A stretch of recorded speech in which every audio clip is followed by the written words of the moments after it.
So hello and a very good afternoon, YouTube. How are you, my friends? I hope each one of you are doing absolutely fine, working extremely hard in your own life and enjoying life, of course. It's a lovely day over here in Kolkata, all bright and sunny. The summer days are kind of hitting us. So out on the highways again with the Honda Highness CB350, and today I wish to share my ownership experience of this motorcycle for the last around 2 years. It's not yet 2 years, or 15,000 kilometers, just about 15,000 kilometers. It has been a great experience, guys. As per the segment of the motorcycle, yes, there are a few niggles, few bad points as well for this motorcycle, which is there for any motorcycle for that matter. So way back in around 2001, somewhere in the middle of 2001, I bought this motorcycle from the one and only available Honda Big Wing showroom in Kolkata. Now there are 2 showrooms available in Kolkata, and the buying experience was also great. I went and I took a test ride of both the variants, the Highness and the RS, and I kind of liked the Highness better, so I went for the Highness, and then I selected this color, the blue and the white, and did all the paperwork, booked the bike, and I took the delivery after around 10-15 days. They took around 10 to 15 days to deliver my motorcycle, and I was also given the option of various available accessories at that point in time.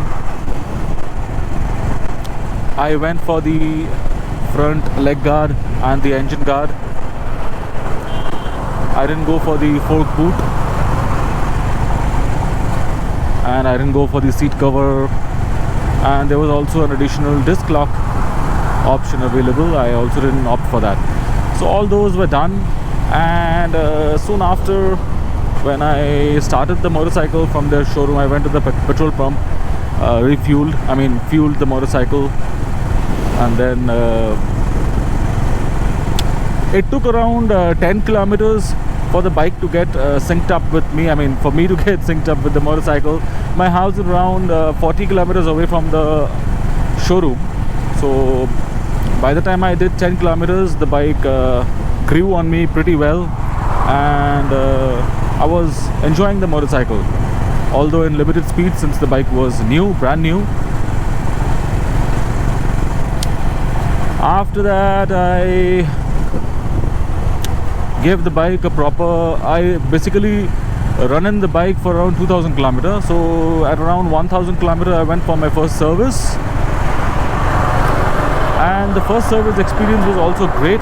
I liked their hospitality, I liked their facility.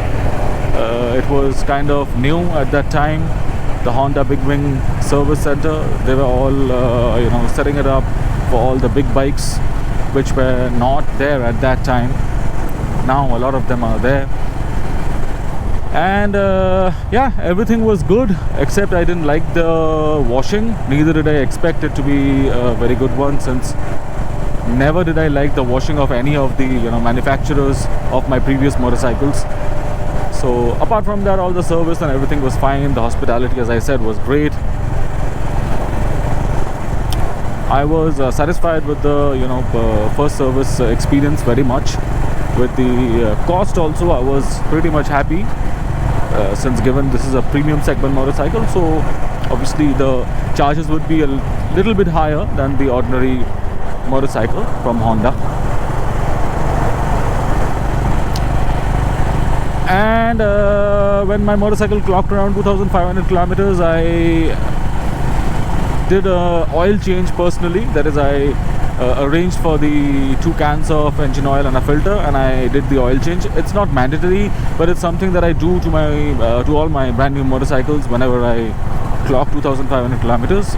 Then I start riding the motorcycle to its full potential. So that's what my practice has been in the past for all my motorcycles. So did that for this one as well. So that's basically the initial stage of the buying process and the first service and everything, it was absolutely fine. Very, very happy with the overall experience, very happy with the motorcycle and its performance. Very smooth. Perhaps this is one of the most refined motorcycle I ever had in my life till date. So yep, coming to my experience of this motorcycle now, I basically don't tour much with this motorcycle. Basically I use this motorcycle for my daily commute, so most of the time, most of the kilometers that are being clocked on this bike are within the city. I get an average fuel economy of around 30 kmpl. Sometimes it is 32, sometimes it is 28, but on average you could say it's 30. And that's pretty decent for a bike of this segment, 350cc motorcycle. I personally feel that the BHP of this motorcycle has the power, which is around 20 or 21, is somewhat less. I mean, it would have been good if the power figures, if the power figure would have been somewhere around 26 or 27. That would have been ideal for this motorcycle. That would have made highway overtaking such a lot of easier task, which is to my experience, I feel a little bit less confident in overtaking traffic in the highways when I'm doing around 60-70 kilometers per hour. So that's one thing which I have experienced in this motorcycle. I do most of the maintenance of the motorcycle by myself. I hardly take it to the service center anymore. After the second or the third service maybe, I hardly go to the service center. But yes, I would definitely not advise this to anyone, since warranty is in question, which is directly linked to the service that you do to your motorcycle from the service center. This bike is a very easy to work on motorcycle. If you're a guy of my kind who likes doing stuff in their motorcycle by themselves, so you would find this you would find it's very, very easy to work on this motorcycle. Everything has been kept as simple as possible. It's a minimalist kind of a motorcycle, I must say that. There are a few things which really are the highlights of this motorcycle. First and foremost, the engine. Okay, the engine of this motorcycle is a gem. Okay, it's very, very smooth, very refined. If you are someone who is an aggressive rider, who likes to race with his or her motorcycle and like to hit the top speed of the motorcycle every now and then, so this is not the motorcycle for you guys. I'm very sorry to say. This is a motorcycle to cruise around. Okay, just cruise in the motorcycle in certain speeds like 80, 90 all day, no problem whatsoever from the engine or from any part of the motorcycle. Absolutely zero vibration, as you could see in the mirror. So yeah, I'll come to that. I have replaced that. Those are not the stock ones. So since the refinement is so much, that's why you barely feel any vibrations at all. So coming back to the point, this is not a bike for someone who is who asks for outright performance from his motorcycle. This is for someone who likes cruising around in his motorcycle at moderate speeds. Okay, another highlight of this motorcycle is the fit and finish. That's the first thing that you're going to notice when you go near this motorcycle in the showrooms. The paint quality, the quality of the switch gear, the quality of the plastics and everything, the bare minimum plastics which have been used in this motorcycle are of top-notch quality. No complaints at all. No complaints at all. Seriously. So that is something which is another highlight of this motorcycle. You're going to be extremely satisfied with the fit and finish of the motorcycle and the overall quality of parts.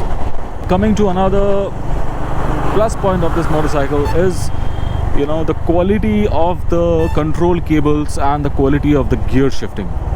My oh my. Again, another important point which I generally see when I go for checking out a new motorcycle, that how soft is the clutch, or how tactile are the switches, or how smooth is the accelerator, how whether the gear shifting is notchy or not, or whether it is slick shifting or not. So I must say this, that this bike nails it all. The quality of the clutch feel excellent. The quality of the throttle when you twist it, mind blowing. I mean, it's soft at the same time. It has got that particular tension which is going to be very likable. And the gear shifts are very, very slick, very, very precise, and very assuring. I mean, it has got a lot of travel. So when you shift a gear, there's a lot of travel between gears, which is going to give you that confidence that yes, I have shifted the gear. You won't be left trying to find out whether the gear has been shifted or not. So that's another thing which is one of the highlights of this motorcycle, that when you ride this motorcycle, you will always be confident about everything which you do. I mean, the controls and everything. And as a matter of fact, the controls and everything being of such a good quality does not cost much. Everything is made in India in this motorcycle, and the cables and everything are of top-notch quality, and at the same time very, very reasonably priced. So that's another thing, and I keep on changing them like every 6 months. I mean, that's something is a personal choice. It's not mandatory at all.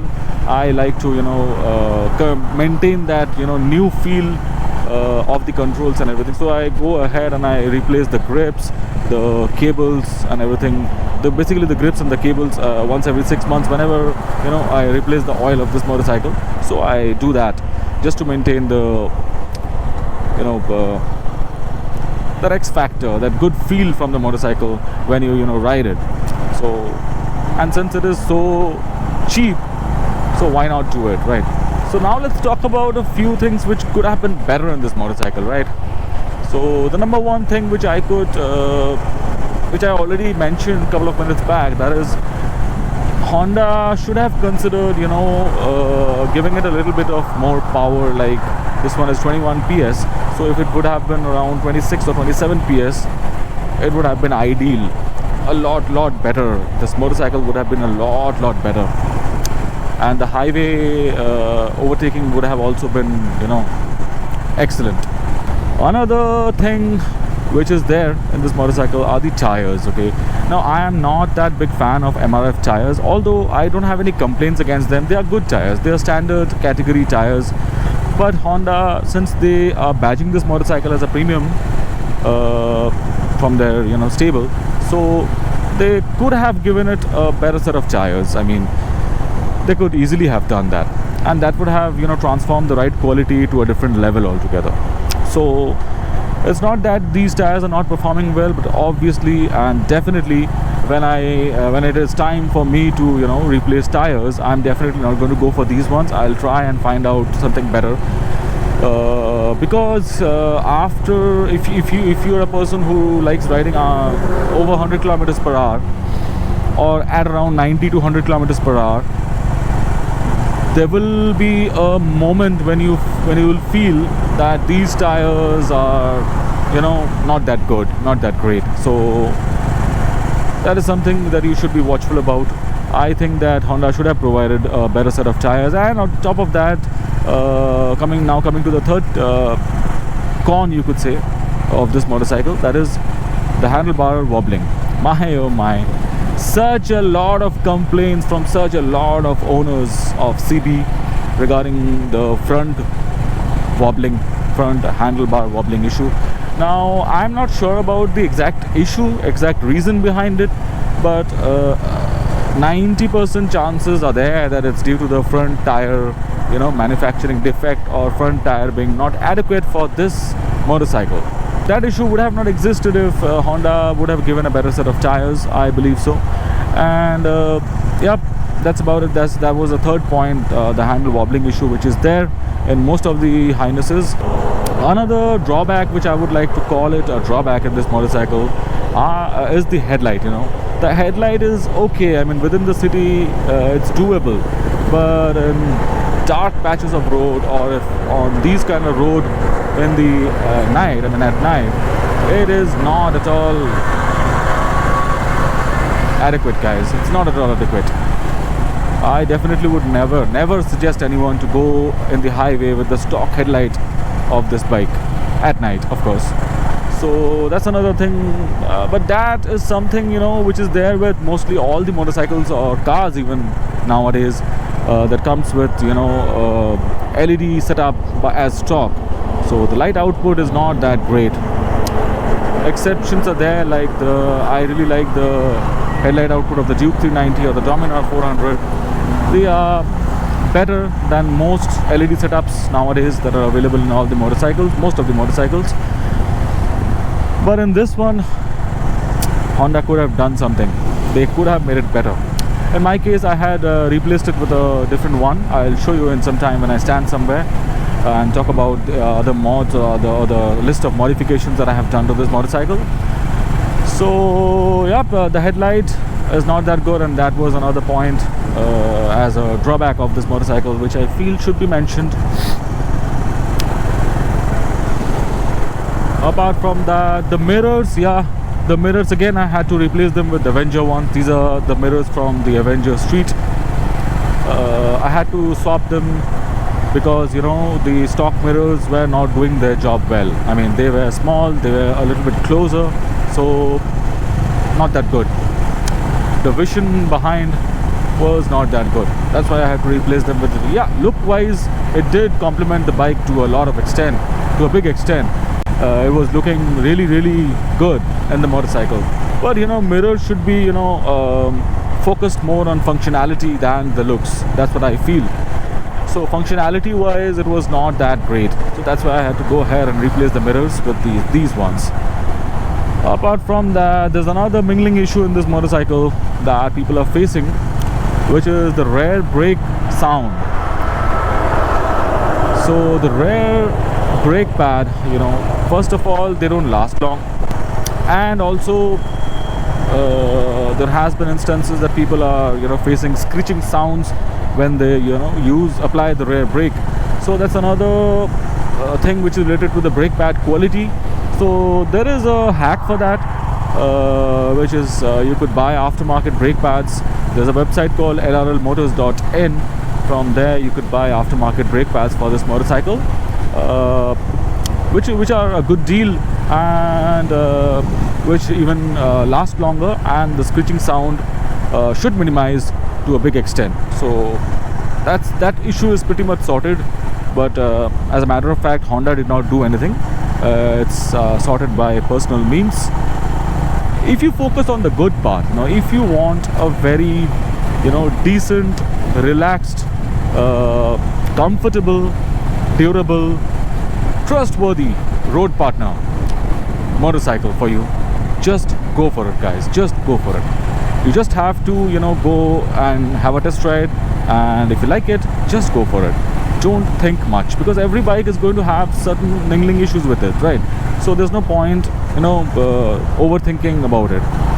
Just you have to live with a few of them, and you could go ahead and fix a few of them. That's the only thing which you could do. Something which I would like to share under the drawback section only, that is the service quality of this motorcycle. I mean, the after sale service provided by Honda Big Wing for this motorcycle, it is somewhat kaam chalao type. I mean, doable. Okay, you won't be feeling that you're not treated well.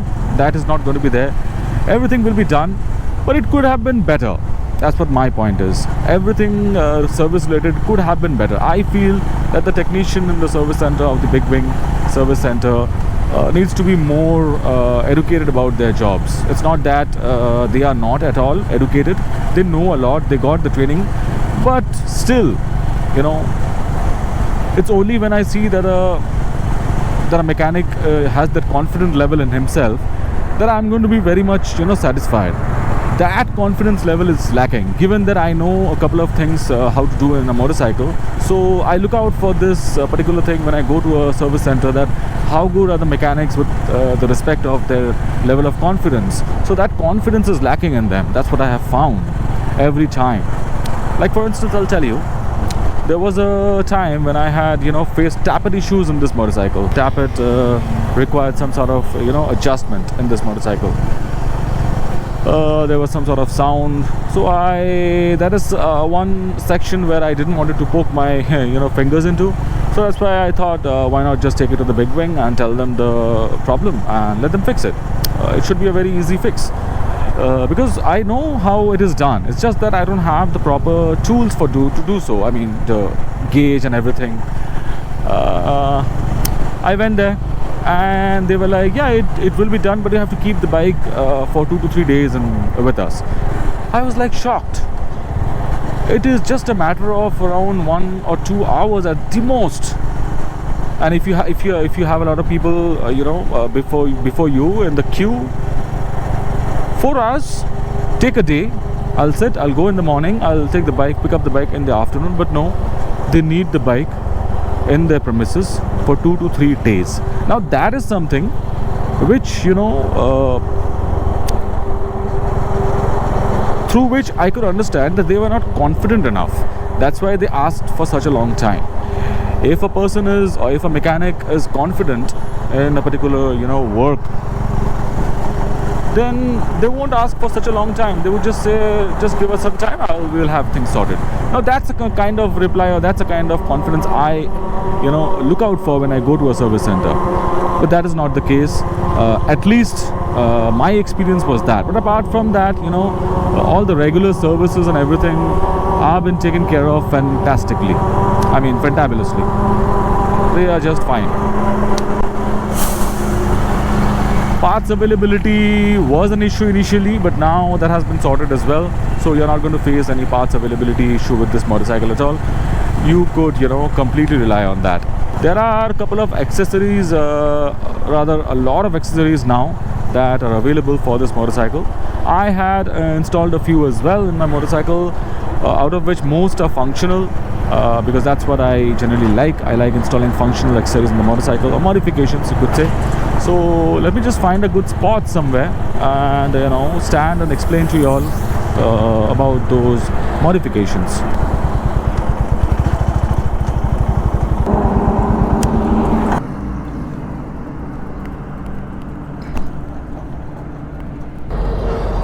So yeah, we are in the middle of a highway. There is a coffee shop a few kilometers down, so I'll head there after I complete the vlog. This is my motorcycle. As you could see, I have installed this projector headlight from Vaishnu Industries online. You all might be aware of it. They have recently come up with this particular headlight replacement. They are a very, very old company. They make all kinds of headlights and everything, even for bigger vehicles. So recently they have come up with this replacement headlight, and I am so thankful to them. It is so much better than the stock. So that's there. I have a dedicated video regarding that in my YouTube channel, so you could go ahead and watch this, wherein I explain every details about this and also how it looks at night. And I also have the 8JG fog lights installed, just in case I need, because they were installed much prior to this one. So I had the stock one, and in the stock one, as I said, the fog light or the aux light is a mandatory thing. So that's why they are there. I didn't remove that just in case I need them, so that is also there. Apart from that, another big mod is the handlebar. Now this is from Art of Motorcycle. As you could see, this is another touring setup, or touring handlebar you could say, to increase the comfort. It has given me a very commanding position when I sit in the motorcycle and hold the handlebar. So there is also another dedicated video regarding this in my channel, so if you want, you could go ahead and check that as well. Apart from that, I have the Zana crash guard installed. Pretty basic. A lot of people have installed them and are very happy about it, including me.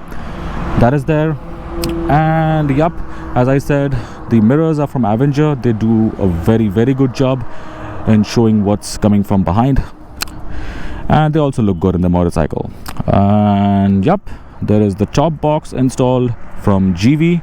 This is a 35-liter stop box that accommodates a full face helmet from MT, and also along with it a few knickknacks like my small backpack and other gloves and everything. So that is also there. And to install this, I also had to install the Zana top rack, so that is also there. Yeah. And yeah, the pretty basic one, the carbon racing mud flap extender or the fender extender is there. And yeah, another useful modification is this brake caliper. Okay, now this brake caliper is from CBR 250R first generation combined ABS. So I had installed them. Now see guys, I like doing these things in my motorcycle, so that's why I did, but this is not at all mandatory, although it has improved the braking of this motorcycle immensely. Okay, so this is a direct bolt-on fit to this motorcycle. If you're thinking about it, or if you want to, you could definitely do it. The cost of this is around 8,000 rupees, and the cost of the brake pad inside, which does not come with it when you buy it new, is around 2,000 rupees. So 10,000 rupees, this could be yours and from any Honda authorized service center. But if you just want to upgrade your motorcycle's braking, I would suggest not to go for this. Buy better brake pads, better or sintered brake pads, 100% sintered brake pads from the LRL Motors website. That should be absolutely fine. That should suffice the need of a better braking for this motorcycle. So that being said, that's another thing which is there in this motorcycle. And yeah, the Bobo mobile phone holder is also there, and this switch is for the headlight. The headlight came with a different kind of switch, so I just swapped it with this one, and this switch is for the fog lights, right? And this is just the tank pad which is installed, which I got it installed the day I bought the motorcycle, right? So those were all the modifications which I had done in this motorcycle, and as I said, most of them are functional, and they serve their purpose really, really well. So yeah, as I said, my bike has done around 16,007 kilometers, right? So in 16,007 kilometers, I did not have to change the chain sprocket as of now, and as per my knowledge, as per my experience, this chain sprocket should do good for another 2,000 kilometers at least. So at around 18,000 kilometers, I'm going to replace the chain sprocket of this motorcycle. I might buy it from the ASC, or I also might buy it from the LRL Motors website. They also have a roll-on chain sprocket set as per the OEM fitment for this motorcycle. So I might buy it from there. So it costs around 2,700 rupees from the company, the manufacturer Honda, with the labor charges, and it is around 2,500 the cost of the chain sprocket if you buy it from LRL Motors. So it's a bit costly from the LRL Motors, but I'm not sure what I'll do, but something has to be done. After 2,000 kilometers, that has to be replaced. And also, since I will do that, I would also go ahead and grease the swing arm of this motorcycle. That has also not been done till date. It's been around 2 years, so that's also important. I would do that. I would grease the swing arm pivots. That's also important for a smooth ride, continual smooth ride, part of service of a motorcycle. And the cone set, the cone set has been adjusted just once in the tenure of the last 15,000 kilometers. So the cone set also I would have to check when I do the chain sprocket thing. I would also check the cone set by dismantling it. If required, I'll replace it. If required, I'll just grease it and service it and put it back. Also, I am going to replace the fork oils at 18,000 kilometers. So these are a few things which one should do in any motorcycle after completing a certain amount of kilometers with the motorcycle, or after a certain amount of period spent, of owning the motorcycle. So those are the few things which are on my list that I'm going to do in future. And of course, video footages will be there, my vlogs will be there regarding them. So I hope you are subscribed to my channel, and if you are not, please do consider subscribing to my channel, guys. It helps me to grow the channel in more than one ways, and it is also going to help you, is also going to benefit you to get all these knowledges. One another point that I nearly missed, that is the rusting issue. Okay, now this is also something which you would find in mostly all the motorcycles, guys. You can't blame the manufacturer or the motorcycle for it. It's partly due to our weather, and it's partly how you maintain your motorcycle. I mean, just a single small tip which I would like to give you is, after you wash your motorcycle, don't, leave it just like that. Go out for a ride for at least 2 to 3 kilometers, so that all the water droplets here and there just fly away or dry by itself, something like that. Just a small tip.